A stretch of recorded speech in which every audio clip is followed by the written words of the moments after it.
Efforts to push for a boycott of the Olympic Games in Moscow this summer did not go well this week.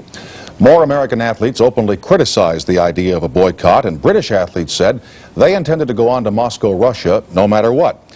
Nobody has come up yet with an alternative to the Games, some reasonable facsimile of the Olympics, and there's been no progress in agreeing on an alternate site. In the midst of all this, here comes Moscow, Kansas, with what it hopes is the answer. Bob Dotson has a report.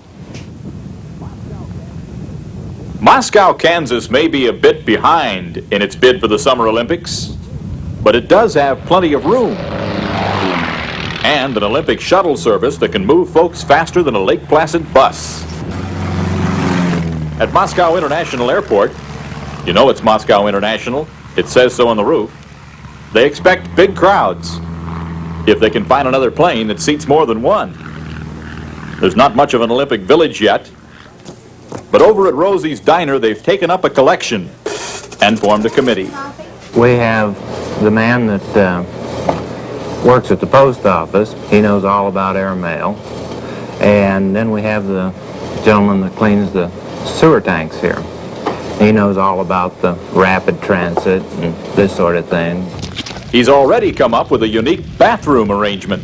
This here's one of our cornfields right here. It'll be used for the restroom facilities. Right now it don't look like much, but Olympic time it should be about 8-10 feet high.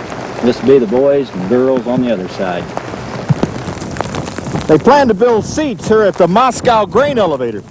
There'll be a ground level of seats along here, and then at about 105 feet up, a second row of seats. Those of us with cameras will be way up at the top. They say when it stops raining, we could get a good view of the Olympic pond where the swimming events will be held. This here's the sewer plant for Moscow, and we figured a guy jumping this and swimming all the way across, he deserved a medal. Downtown, preparations are underway to link Moscow to the world. Olympic signs have been posted. And they're clearing out the old hotel to make room for the overflow crowd.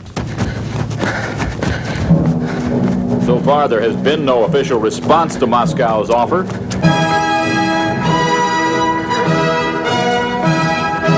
But Fire Chief Sparky Shaddix is running anyway.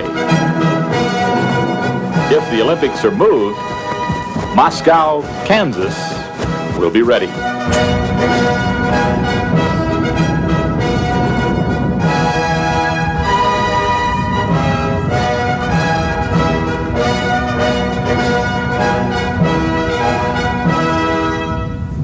Tom?